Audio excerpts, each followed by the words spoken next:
साल का चल रहा है, क्या बोलेंगे उसको? नहीं, 9 साल किस तरीके के बेमिसाल है, मेरे देशवासियों को सुनना चाहिए। अगर आपने सवाल किया तो मैं बता देना चाहता हूँ। 26 मई 2014 को सरकार बनती है और 3 जून को एक मंत्री की गाड़ी तेज चल रहे, ड्राइवर ने ब्रेक मारा, मंत्री मर गया।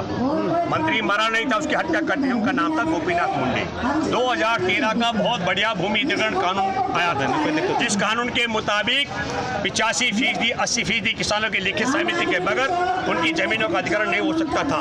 बहुफसली खेती, सिंचित खेती का अधिग्रहण नहीं हो सकता था। 5 साल से ज्यादा समय से जमीन ले रखी हो और प्रोजेक्ट शुरू नहीं किया, वो जमीन वापस करनी पड़ेगी। पुनर्वास की गारंटी और पर्यावरण पर पड़ने वाले दुष्प्रभाव, उसका आकलन का निदान। और आपको बताना चाहता हूँ एक और महत्वपूर्ण बात कि खेती हर मजदूरों को 5-5 लाख रुपए और सारे केंद्रीय कानून को शामिल करने की गारंटी थी। जो शेष है, आप गुड़गांव में जाके देखिए, जहाँ कमल हमारे दोस्त हैं, आप जाके देखिए। ये नोएडा में जो शेष बंजर पड़े हैं, हजारों हजार एकड़ जमीनें, ये सब वापस जाने वाली थी। इन सारी जमीनों को बचाने के लिए कंपनियों के लिए जिस दिन नरेंद्र मोदी को चुनाव संचालन समिति का चेयरमैन बनाया गया था, मैं भूपेंद्र रावत उसके 2 दिन बाद सोनीपत में था। सैदपुर की बात कर रहा हूँ, किसानों के सम्मिलित धरने पे, और मैंने कहा था यह जमूरा आया है और मैंने कानून की जो प्रस्तावित कानून था उसकी अच्छाई गिनती कराई और मैंने कहा यह कानून बनेगा, ये जमूरा सत्ता में आकर इस कानून को बदली करेगा। और वही हुआ। 31 दिसंबर को अध्यादेश जारी किया गया। आपको मालूम होगा दूसरी घटना, 9 साल बेमिसाल हमारे देश में तड़ी पार रह चुके अमित शाह को सजा सुनाने का तैयारी कर चुके थे जस्टिस लोया, उनकी हत्या कर दी। 2016 में 2.5 लाख करोड़ का नुकसान हुआ भारत का। एक जाहिल आदमी जैसे आपको मैं 2 बातें बताना चाहता हूँ। जब आप बंदर के हाथ में उस्तरा दे देते हैं तो बहुत खतरनाक मामला है। और जिस तरीके से बंदर के हाथ में उस्तरा और मोदी के हाथ में देश दे करके देश की बर्बादी की गई। फिर मैं ये कहना चाहता हूँ 2.5 लाख करोड़ का नुकसान हुआ देश में जब नोटबंदी का मामला आया। और तब नरेंद्र मोदी ने दूसरा मामला देश की बर्बादी का वो किया है, टैक्स पद्धति को बिना तैयारी के जीएसटी में तब्दील करके। मैंने 2019 में प्रेस कॉन्फ्रेंस की थी यहाँ पर देश में, मैं गलत नहीं हूँ तो करोड़ों लोगों ने सुना, क्योंकि बहुत यूट्यूब चैनल ने मेरी बात उठाई थी और हर बात पर बहुत लोगों ने सुना। क्या मैंने कहा था? 132 बिजली के प्लांट बंद कर दिए गए और मैं दावा कर रहा हूं 2014 से लेकर 19 तक चाय बेचने वाली की सरकार ने एक भी प्लांट शुरू नहीं किया था। अब आप बताइए कि अचानक बिजली प्लांट बंद क्यों करने पड़े? क्योंकि हमारे देश में नोटबंदी और टैक्स पद्धति के कारण 6.5 लाख उद्योग और व्यापारिक संस्थानों पर ताले लग गए थे। तो ये है आपका 9 साल बेमिसाल। 450 मामले थे देश के अंदर, तब हमारे देश में ताली बजाकर कोरोना के नाम पर तालेबंदी कर दी गई। और आपको बता दूं, खुले आसमान के नीचे पैदल चलते हुए भूखे प्यासे महिलाओं ने खुले आसमान के नीचे बच्चे जने। यह है बेमिसाल। चलते चलते मजदूर थक गए, गाड़ियों से कुचल के मर गए, भूख से मर गए, रेल की पटरियों से कट गए। यह है बेमिसाल। मैंने तब भी कहा था जो मर जाएंगे वो वापस आएंगे नहीं और जो जिंदा रहेंगे, ये चाय वाला बोलेगा मैंने बचाया, मेरा वीडियो आज भी कॉल पर है और मैंने कहा दावा करेगा। इस पर मैं कहना चाहता हूँ, मूर्खों पर राज करने वाला अपनी असफलताओं को जश्न में तब्दील कर देता है। ये मैं नहीं कह रहा हूँ, बहुत बड़े दार्शनिक थे अरस्तु, उन्होंने कहा था। अब बताइए जो मूर्ख आदमी ताली बजाकर कोरोना भगा दे, थाली बजाकर कोरोना भगा दे, लाइट बंद करके कोरोना भगा दे, लाइट जला के कोरोना भगा दे, यहाँ कर्नाटक में हार गया तो बाहर में हर हर मोदी करा दे। अब बताइए, और मूर्ख अंधभक्त मान गए हो। अब से आकर क्या बोला? साहब बोले मैं जो बोलता हूँ दुनिया सुनती है।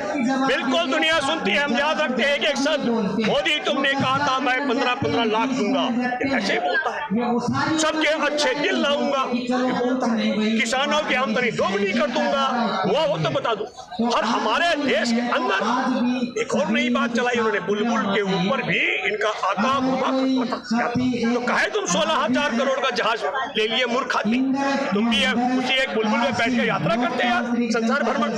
तो हमारा देश बर्बाद हो रहा था तो साहब अपने लिए महल बना रहा था और जहाज खरीद रहा था। हमको आपको आपके माध्यम से कहना चाहिए। फिर क्या किया? 20 में आपके सामने है, कोरोना काल के अंदर किसानों को पहले सड़क पर बिठाया, भूतपूर्व सैनिकों की 1 रैंक 1 पेंशन के मामले में उन्हें सड़क पर बिठाया, लाखों लाख ने करोड़ों बेरोजगारों को सड़क पर लाया, अब बेटियों को सड़क पर ले आया। तो बेटियों को सड़क पर लाया, किसानों को सड़क पर लाया, बेरोजगारों को सड़क पर लाया, जवानों को सड़क पर लाया।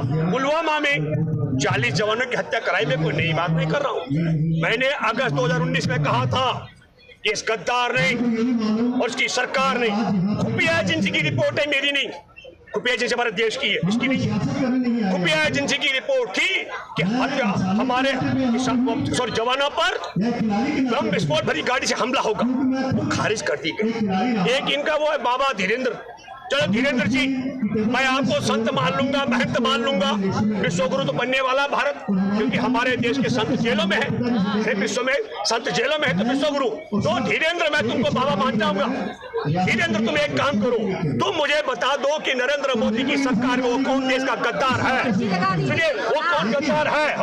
अर्जी लगा रहा हूँ, मैं अर्जी लगा रहा हूँ। ऐसे अरे मैं बांध दूंगा। अच्छा सुनो, मैं अभी ऐसे मैं अपना गमछे में काट बांध के लगाता हूँ। अच्छा धीरेन्द्र जी, आप बताइए कि वो कौन देश का गद्दार है जो हमारे देश के खुफिया एजेंसी की रिपोर्ट को खारिज करके जवानों को मरवाने का रास्ता तैयार किया। दूसरा अर्जी मेरा, 3-4 सवाल मानते हैं। दूसरा धीरेन्द्र जी, मेरा एक और सवाल है छोटा सा, वो ये है, आला अधिकारियों ने जहाज की मांग की थी ताकि जवानों को सुरक्षित पहुंचा सके। वो कौन आतंकियों का यार है और हमारे देश का गद्दार है जिसने वो जहाज देने की मांग को खारिज कर दिया?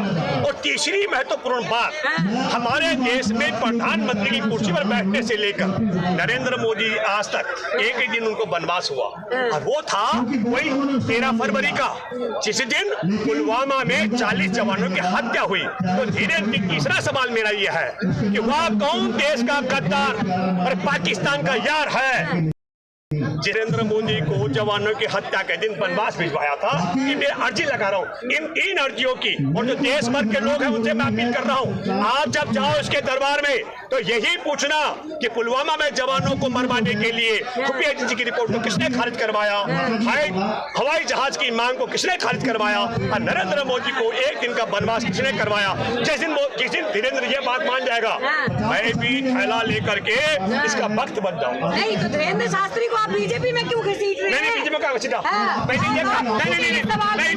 ये कहा मैंने कहा हम विश्वगुरु बनने वाले हैं, क्योंकि हमारे देश के संत जेलों में हैं, और ऐसे ही एक इनका संत था पहले आसाराम बलात्कार के मामले में, तो मुझे दिख रहा है कि नया वाला जो संत जेल जाएगा बलात्कार के मामले में, वो शायद धीरेन्द्र होने वाला है। इसलिए मैं कह रहा हूँ, ये बात मैं कह रहा हूँ। 10 लाख पता नहीं कितने अनुयायी हैं, कितने भक्त हैं धीरेन्द्र शास्त्री के, कि मैं आपको वायरल बाबा है वो। अच्छा मैं आपको बता दूं आपके माध्यम से, एक बात आपको समझनी चाहिए कि वायरल बाबा का जो जिक्र कर रही हो, हमारे देश में यहाँ मैंने इस बेटियों का मामला जब उठाया और मैंने आसाराम के बलात्कार की सजा की बात कही, उनके एक भक्त आया मेरे पास, कहा कि बाबा ने बलात्कार नहीं किया था।